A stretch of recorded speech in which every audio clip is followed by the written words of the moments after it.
Hey, good afternoon to you. 407 here, News Talk 105.9 WMAL, where we're making sense of the news. Coming up, 4:30.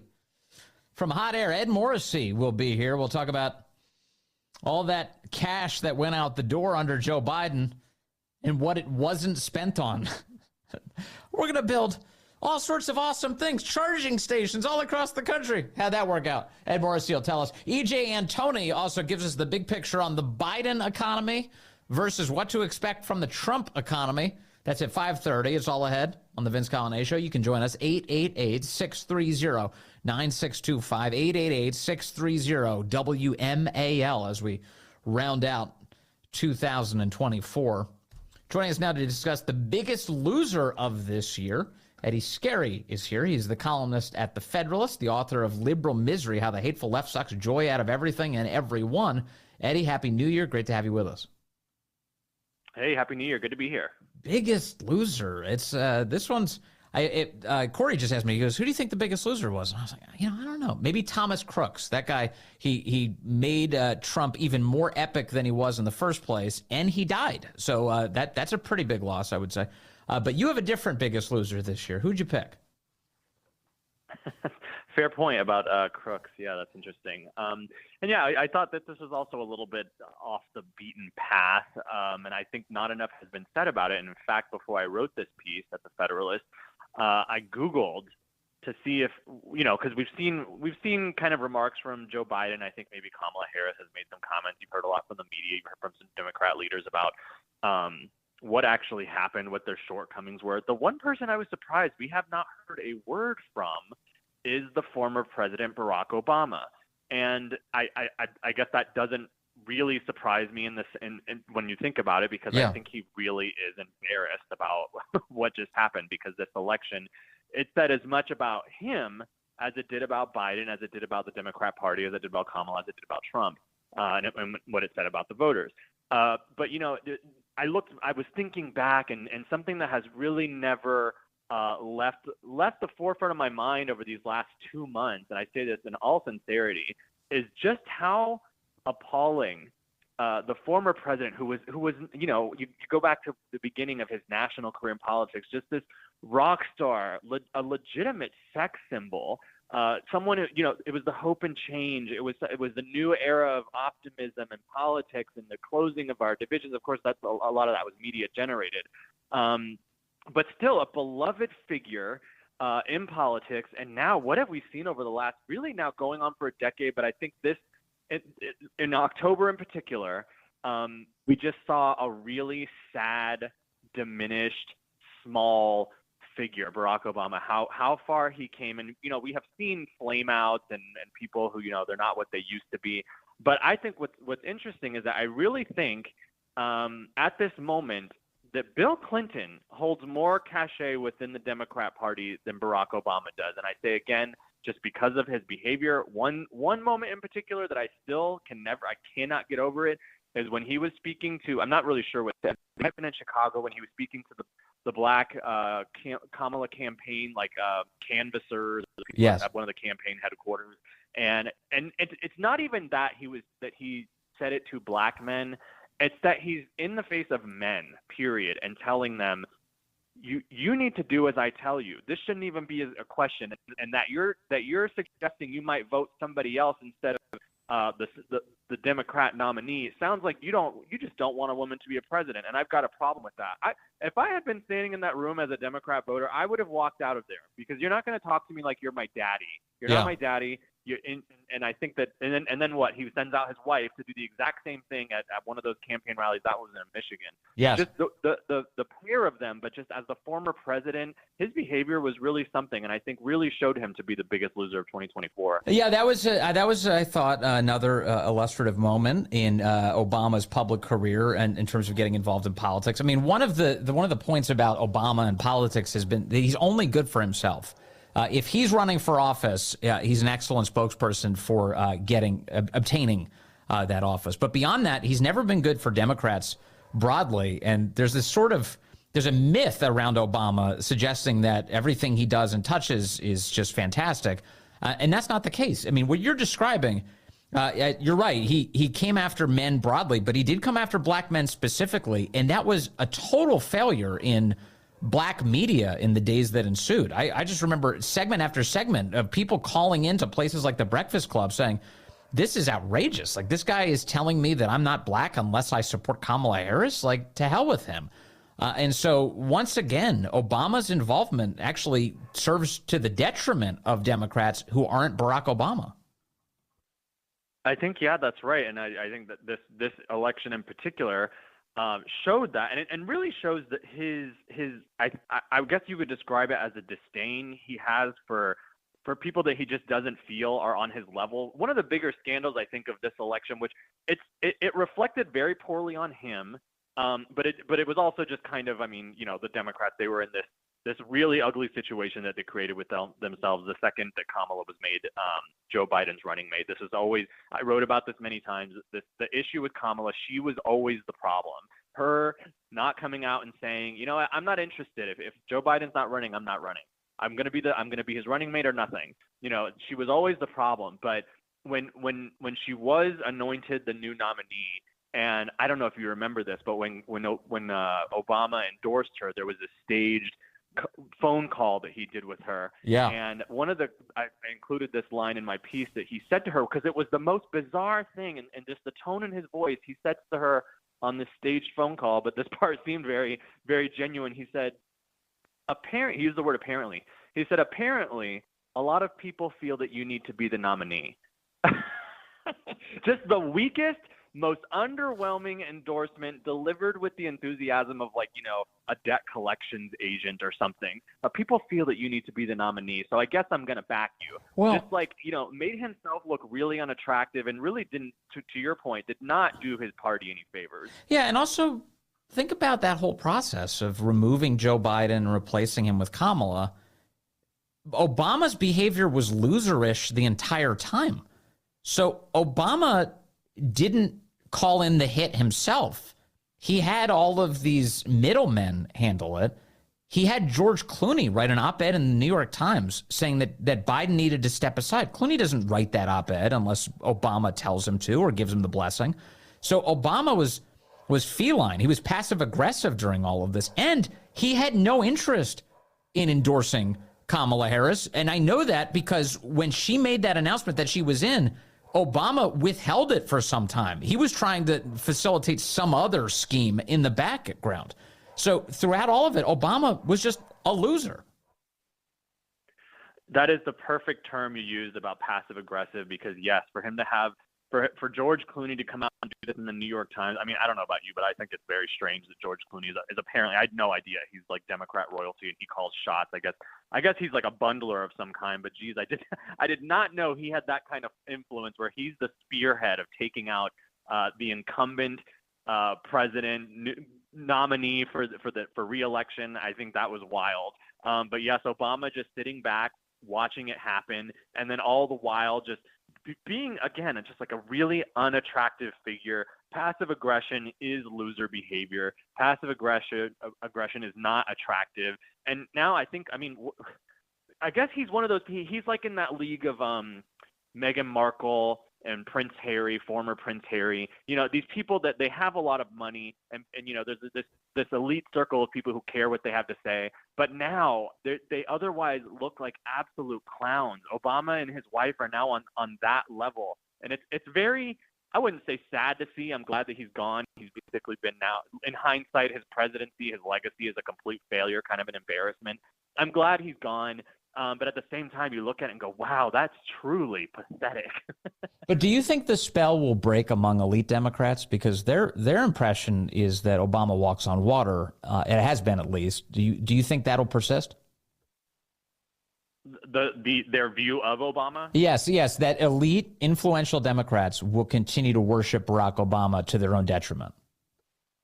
No, you know, I actually think that if they're smart, and there are some, I mean, they're evil, but they're smart Democrats who will kind of treat them going forward the way that, I mean, Bill Clinton he experienced this a little bit back in 2016, where it's, you know, but like kind of like what they're doing with Biden now, like great president. But you know what? We don't really want to have him around. We don't really want to have him in the picture. But if they're asked, they will say nothing but nice things and how great they were and how they're the greatest presidents ever lived.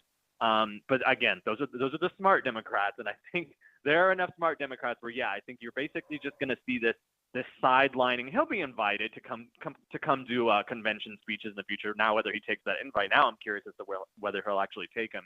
But otherwise, I don't actually see him playing a big role in being, a kingmaker, someone who you really want his endorsement, someone who you want, as much as possible on a campaign trail going forward. I really think that those days are over for him. Yeah. And also, let's be honest, all the Democrat former presidents are sort of crappy at campaigning for other people. I mean, Joe Biden sabotaged Kamala Harris throughout that short campaign. Barack Obama was scolding black men, as we've just discussed, for not supporting her because of their skin color. And Bill Clinton went out and told Georgia voters that Biden and Kamala were responsible for getting Lake and Riley killed on the campaign trail. He said that. And so it's hilarious, like how bad these former Democrat presidents are at actually campaigning for Democrats, which is why I hope they do a lot more of it. Yeah, to your point about Bill Clinton, the thing is he's so in the distant. He's that Clinton Democrat. He's almost like a Reagan Democrat. So you almost can't really blame him. And he knows that this party is so off the rails, has completely lost it. He basically, and the honest ones have actually made those admissions, and he did in a fairly recent interview.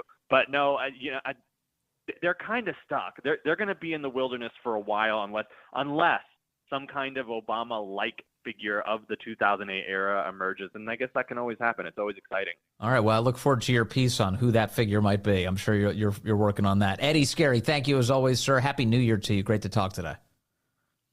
Thanks, Vince. You too. All right, Eddie Scarry of the Federalist. You can read his piece today called 2024's Biggest Loser was Barack Obama. On the phone is Marco in Springfield on line 2. Hello, Marco. You're on the Vince Coglianese Show. Hi, Vince. Thanks for taking my call. Hey, I'm surprised that it's taking this long for people to find out what a charlatan King Obama really was. Not only him, but his wife. They claimed they were going to go back to Chicago and help those people so they wouldn't go back to the lives they used to have. But now they're just a couple of elitists. And I got to tell you, I saw Michelle Obama doing a dance before the Jennifer Hudson show. I thought I was going to lose my lunch. I mean, she was overdressed, making these moves like, aren't I the sweetest, most elitist thing you've ever seen? It was disgusting. And how people can still look up to those two, just it boggles the mind. It really does. Yeah, I don't know that many people do, fortunately, these days. So luckily, they have us for mocking them, which they roundly deserve. They really do. Thank you, Marco. I appreciate that call. And Happy New Year to you. All right, let's go to the phones. Hoke is calling in from Round Hill, line 3. Hoke, you're on the Vince Coglianese Show. Happy New Year, sir. Hey, Happy New Year, Vince. Hey, look, I have a great Carter story, and then I have a reason for why the left hates Elon Musk so much. My Carter story, I grew up in South Georgia and South Alabama, but I actually drank a beer twice with the good Carter, Billy Carter. How about it? Now, most people don't. Do you know who Billy Carter is? Billy Carter? No, I don't off the top of my head. Billy Carter was Jimmy's brother that took money from Muammar Gaddafi back in the day. Oh, yeah, okay. And you drank with him. And so Muammar Gaddafi, did Muammar Gaddafi pay for your beers? No, but Billy did not drink Billy beer. He drank Miller Genuine Draft. But, okay, and number 2, why does the left hate Elon Musk so much? It's because they now realize we have our very own George Soros. Yeah, they hate that anybody who has money is, you're right. You're right about that. They also really hate the fundamentals, don't they? They hate the free speech platform. They really hate that. They do. Because controlling communication means controlling minds. And Elon has provided a way out of the mind control program, and they really resent that. They see him as an enemy for that. I think Elon controls their minds pretty well, just not the way they intended. Yeah, no, he's implemented his own mind control program on the left. I love that. That's true.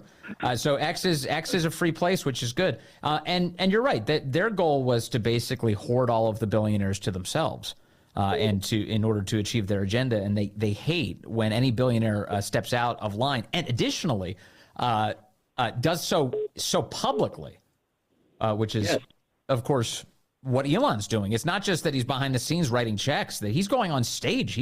Elon, let's be honest, he made a pretty big gamble in this election, being so public. Can you imagine if Kamala had won and Elon had been so public about his support for Trump? What Elon's world would look like come January 20th or even sooner? It would be bad. And he made the right choice for the right reasons and not the wrong reason. And they're not used to that. Yeah, no, that's right. Yeah, I know. This is one of those things. It's like with celebrities, rich people. They're like, who cares what billionaires think? Who cares what celebrities think? Who cares what NFL players think? You know, that's kind of the reflexive response. And by the way, that's a good response in general to have. But if they're right, I'm all for it. If you're a guy who's in an influential position in life and you're expressing opinions that are to the benefit of the rest of us, I'm cheering you on, baby. That's good. Yep. Good for you. You should do that. And more of these people should speak up. They should be less fearful and more forthcoming about the things that matter. So Elon did that, and I'm grateful for that. Doesn't mean I'm with him on everything, but I'm with him on a lot of the important things, and I think that means a lot.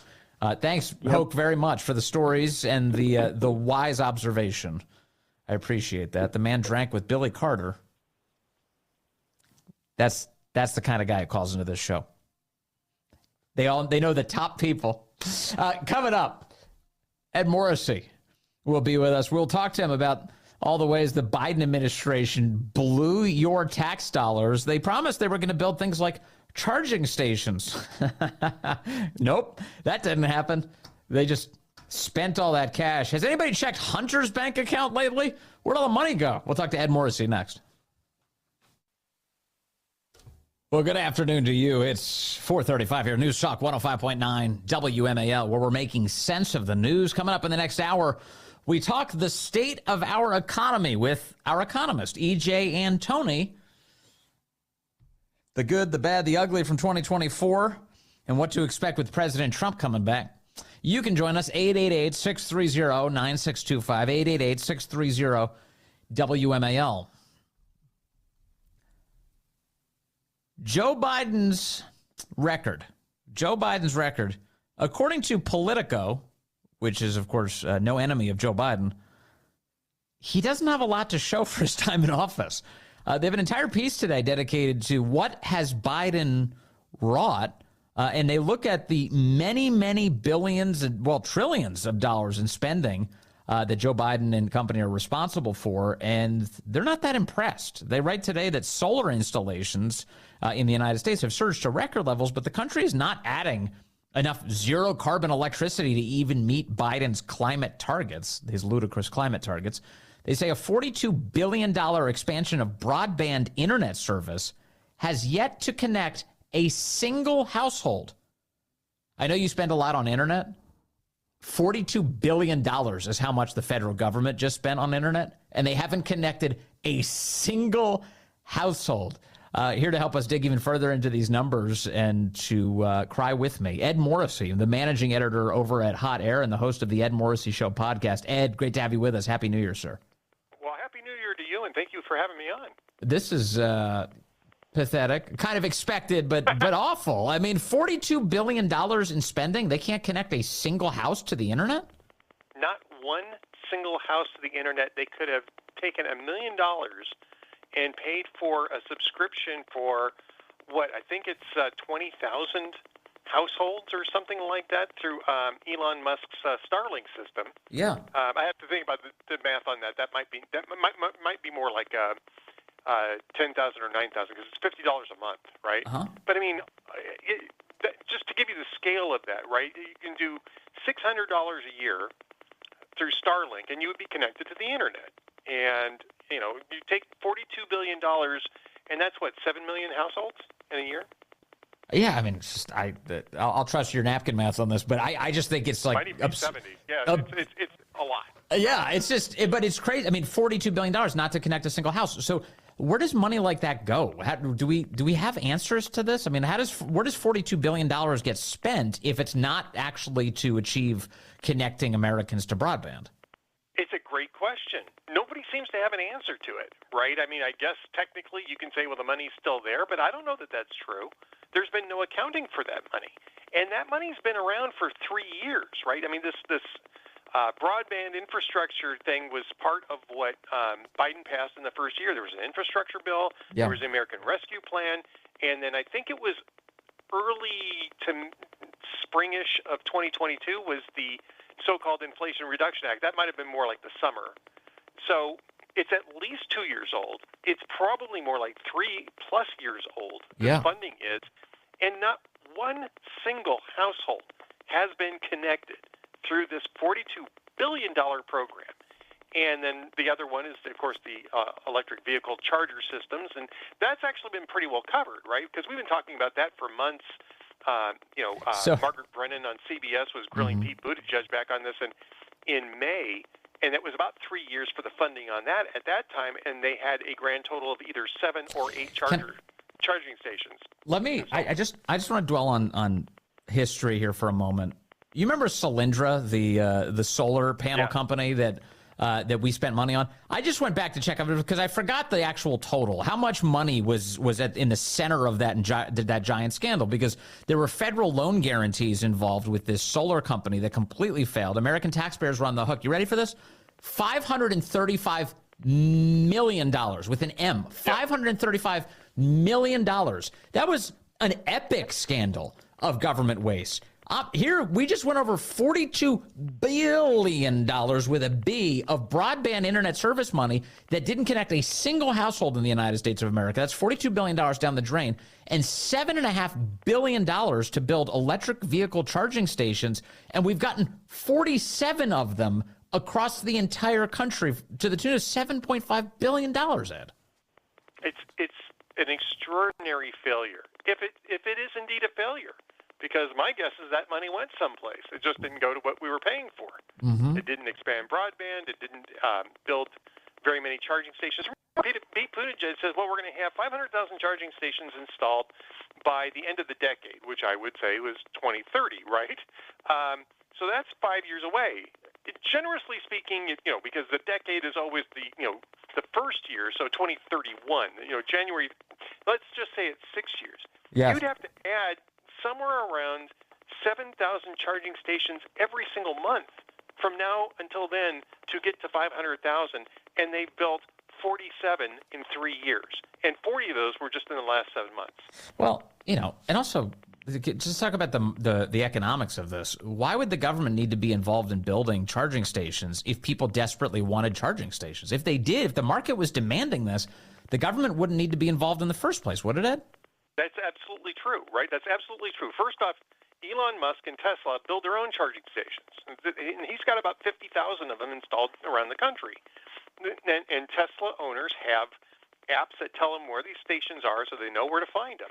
And he maintains them. I think that there was probably some tax incentives built into that because the EV industry is heavily incentivized. But he's the person who's doing that, right? And if Elon Musk can install 50,000 chargers across the United States and the U.S. government can only install 47, well, Houston, we've got a problem. But and that's if the explanation is incompetence. And I'm not necessarily sure that it is. I think it's probably corruption or graft. We need to get an accounting of where that money went to find out. But the same thing is true with the broadband, right? I mean, is it really the government's job to connect rural customers to broadband? Because there are other options. And I hate to keep using Elon Musk as an example, but Starlink does exist. There's also now wireless, the mobile companies have their own wireless internet that they sell to customers for that purpose. Not to mention names, but T-Mobile I know is heavily advertising this, where you just tap into the local, cell tower and you get your internet. Is it the greatest internet? No, but it is broadband, and it does connect people to the wider world. Yes. So there's all sorts of other options, and Congress never should have appropriated that money in the first place. And once they appropriated it, should have been following up to find out if it was being spent properly. Yeah, but you and I both know that the reason Starlink, which it sounds like it would be the most cost-effective way to rapidly deliver this broadband internet to Americans who they're trying to target here, the reason Starlink wasn't picked up is because Biden hates Elon and Elon serves the other side. This is political calculus. that results in Americans going without the service that their government is promising them but not delivering on. Well, you're exactly right about this, right? It is all political. And that's the reason why I'm suspicious about where the money's going to. Because I don't know how many people remember this. This is early in my blogging career. I was involved in a scandal in Canada. I was just sort of like a tangential player in this thing called Ad Scam. And Ad Scam came from a program, I forget what it was officially called in Canada, that was trying to promote the union in Quebec, because Quebec has a strong separatist sentiment, and they were trying to keep the Quebecers from trying to secede, basically. So they were sponsoring cultural events, and they were doing advertising, primarily advertising. And they spent about $100 million on this program, and it turned out almost all of it went to the Liberal Party, which was the governing party at the time. Yeah.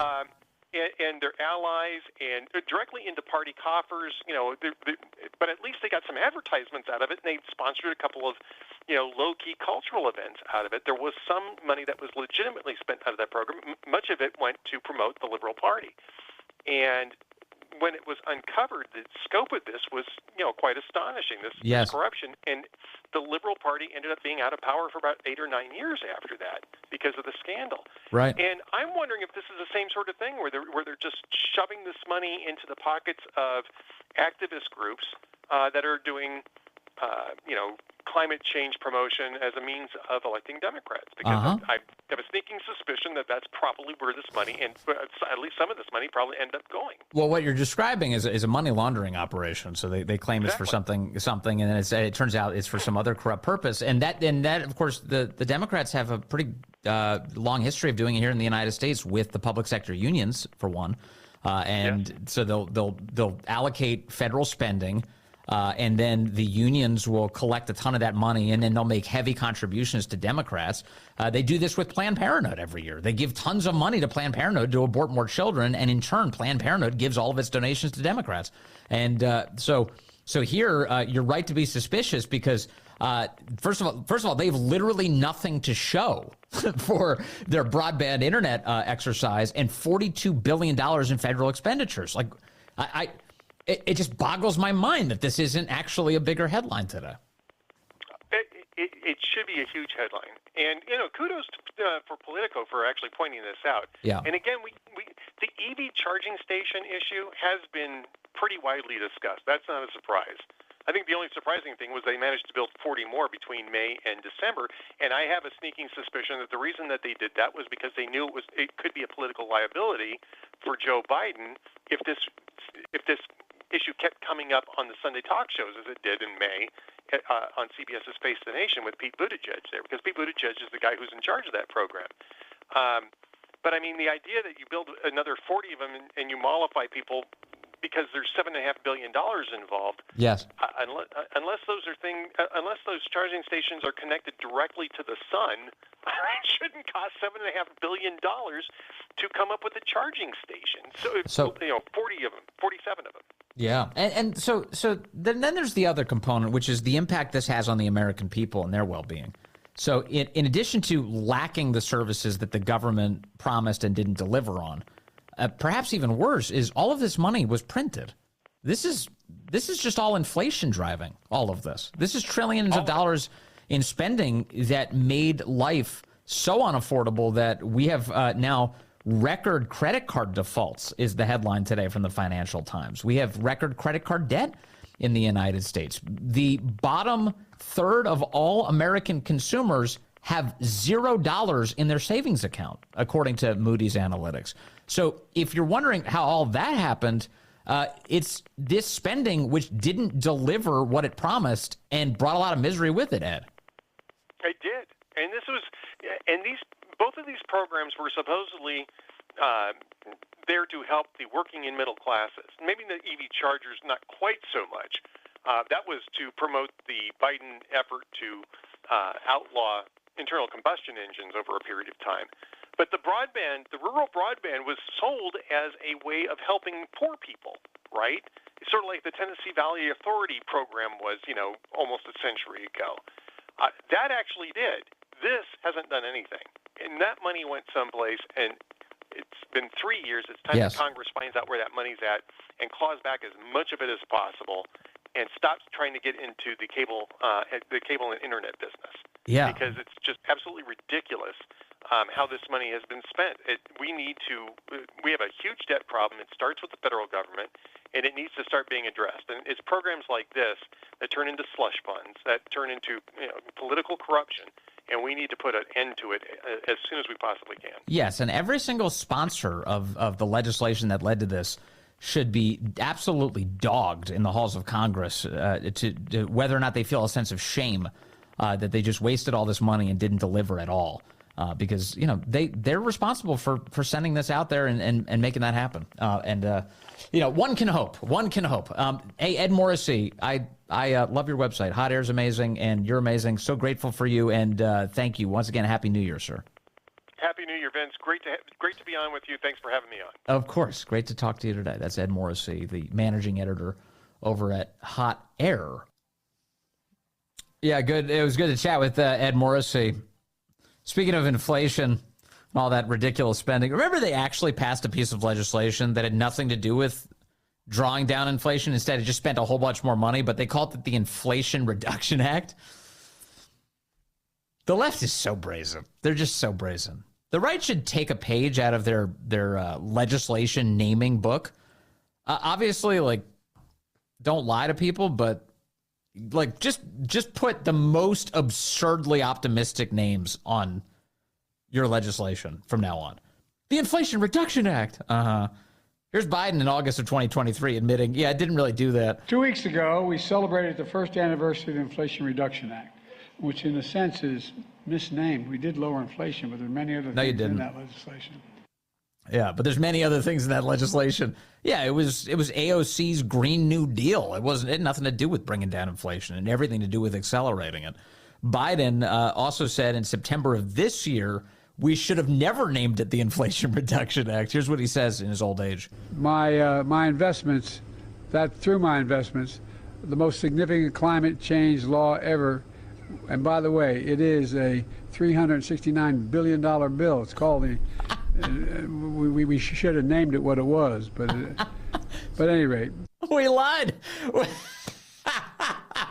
That was in the middle of the campaign. That was September, so he was doing Kamala a bunch of favors, lying about. We lied to you about the Inflation Reduction Act. We should have just told you what it was.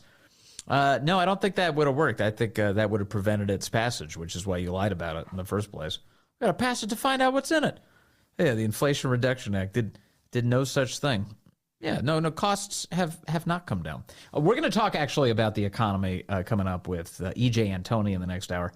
And I want to just go over a bunch of the basics, which are, what's the scorecard? What does the report card look like for the Biden era? How did things go for all of us? And also, how quickly can President Trump get things back up and running? And, everything from getting American energy soaring. I've got some very interesting news today about manufacturing in the United States, that a number of companies have decided that because the reporting doesn't say this, but I'm going to tell you what they're actually saying. Because Trump is returning to office, a bunch of American companies are suddenly concerned about where they are sourcing all of their goods from around the planet. And they're worried that, oh no, trade disputes may actually lead to higher costs for us. So they're returning their manufacturing to America as a way to basically prevent having to pay a lot more in the future if they're trying to build in some other country. Trump's not even in office yet. And companies are wargaming, how do they do manufacturing here? That's a really positive development. So we'll talk about the economy, all of the elements there. Also, Victor Davis Hanson, that guy is so wise. I'm going to play some audio from him coming up, assessing the Biden presidency, his scorecard on how Joe did. And, of course, your calls, always, 888-630-9625, 888-630-WMAL, as we all await the arrival of 2025. It's New Year's Eve. We're hanging out together right here on WMAL. This is the Vince Coglianese Show. Stay with me.